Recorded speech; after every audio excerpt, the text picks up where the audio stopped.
Eu realmente queria entender como que deixaram chegar a esse ponto. Honestamente, o diretor e os animadores de Blue Lock tinham a faca e o queijo na mão para fazer uma boa história e uma boa adaptação. O diretor engoliu a faca, os animadores pegaram o queijo e cortaram a do prato. Olha, recentemente eu cheguei nos atuais de Blue Lock e por mais que muita gente fala, mangá de futebol, história de futebol, cara, o mangá de Blue Lock é uma obra de arte, é uma das melhores histórias que eu li, melhores personagens, melhores desenvolvimentos, tudo. Eu acho Blue Lock perfeito no mangá. Na época que a primeira temporada saiu, eu corri na hora pro mangá porque eu queria ler. Quando me deparei com Blue Lock versus Japão Sub-20 e vi todo aquele arco espetacular de cada personagem tendo suas motivações e seus objetivos em querer chutar uma bola, eu fiquei muito hypado pra ver como isso seria feito no anime. Porque a primeira temporada não é ruim, ela tem lá os seus problemas, mas não é uma animação de baixo orçamento. É uma boa animação. Eles sabiam fazer momentos empolgantes, momentos que a gente conseguisse se importar com o que estava acontecendo, ou que só não achasse ridículo ou idiota, sei lá. Mas essa segunda temporada, meu amigo, o que aconteceu? Na época que eu li o mangá,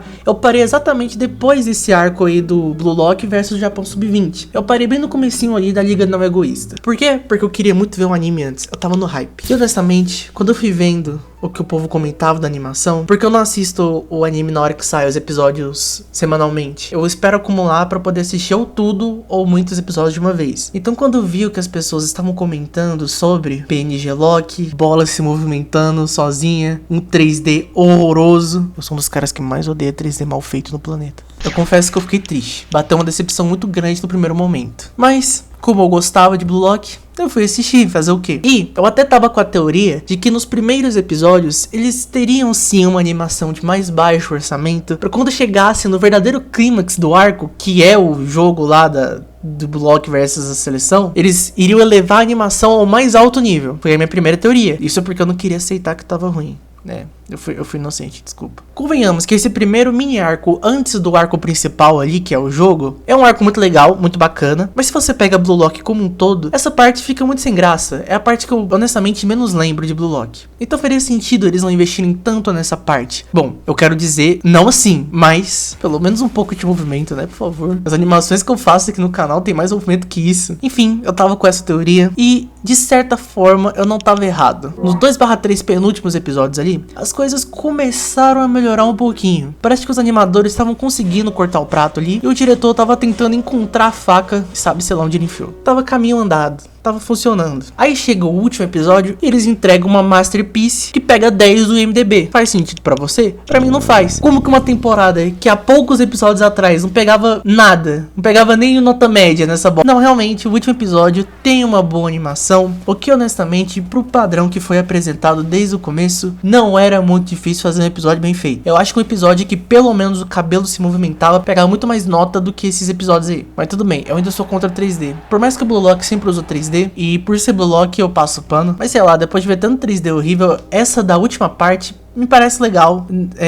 Assim, eu olhava e falava, putz, 3D. Mas pelo menos eu tava hypado. Eu tava muito feliz com o que tava acontecendo. A cena era muito foda. E por essa cena ser foda, que eu fiquei com raiva. Sim, depois que eu terminei de assistir o último episódio da segunda temporada de Blue Lock, eu fiquei com raiva. Como que o mangá mais vendido de 2023, com mais de 10 milhões de cópias sendo vendidas, me proporcionou uma das piores animações que eu já vi na minha vida. Problemas internos e ganância. Essa frase nunca poderia estar mais certa para se definir a Blue Lock. A ganância mata a arte, porém a arte fomenta a ganância. Primeira temporada um sucesso, mangá com vendas lá em cima, então obviamente que eles precisavam estragar tudo, né? É uma lógica muito bem estipulada no nosso mundo. Em entrevista, um dos animadores, ele disse que sozinho teve que cuidar de 20 cortes diferentes, o que gerou toda aquela polêmica lá, falando que Blue Lock estava sendo animado por uma pessoa só, cuidando das animações apresentadas do ponto zero e criando os layouts de cada cena. Ou seja, muita coisa sozinho. Ele mesmo disse que os problemas não começaram com ele.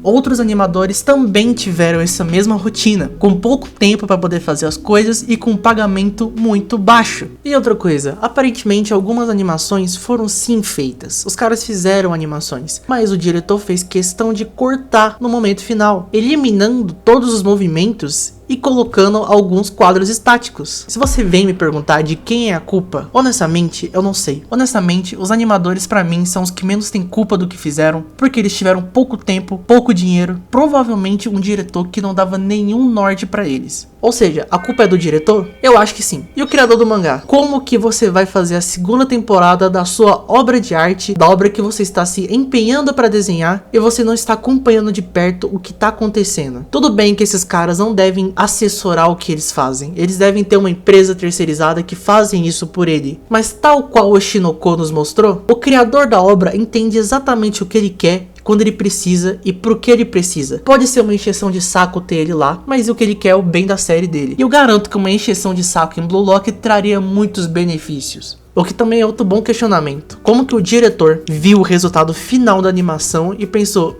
vamos lançar. Se tá ruim, adia. O problema não é adiar. Eu falo de verdade.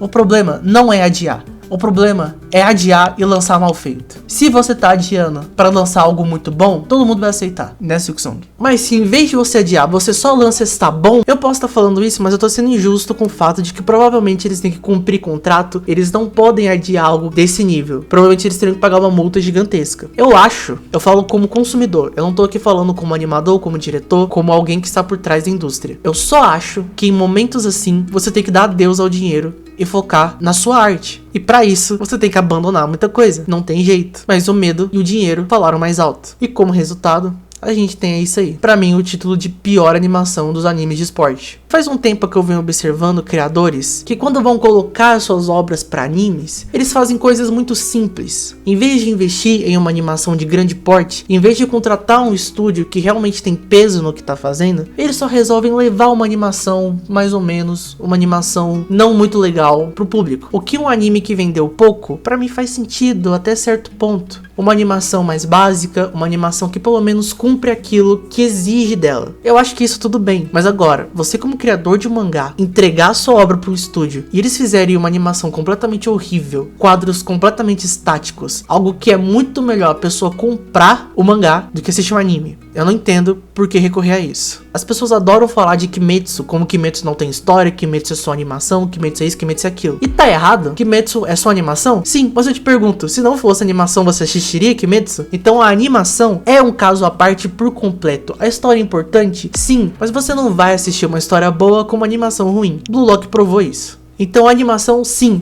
ela tem que ser levada a sério e ela precisa ter um certo investimento. Se não desse jeito, por que fazer animação? É mais fácil contratar os editores lá do cenário geek, que fazem animações 1000 vezes melhores do que grandes estúdios aí, e postar no YouTube 22 minutos de cada ceninha. Eu garanto que vai ser muito mais barato e vai trazer muito mais visibilidade para sua obra do que fazer uma porcaria de animação. Ok, eu desabafei demais. Dito isso, leiam Blue Lock, não desistam dessa obra. Eu acredito que a terceira temporada possa se resolver. Quando eu li Blue Lock, eu não imaginava que tinha como ficar melhor depois do jogo do Japão Sub-20 contra o Blue Lock, mas acredite em mim, fica muito bom. Pra mim, a história só cresce e só acrescenta. Se você gostou da história de Blue Lock, a primeira temporada, digo, leia, vale a pena, vale muito a pena. Enfim, deixa o like, se inscreve no canal. Se tiver o hypar o vídeo, hypa isso, ajuda a gente a crescer. Quero continuar trazendo desabafos aqui de obras que eu acredito que tinham um grande potencial para entregar muita coisa, mas que acabaram não entregando. Bom, eu não quero transformar isso num quadro, porque eu espero que as obras que eu goste entreguem bons resultados, mas se isso não acontecer, eu vou estar aqui para falar. Enfim, até mais.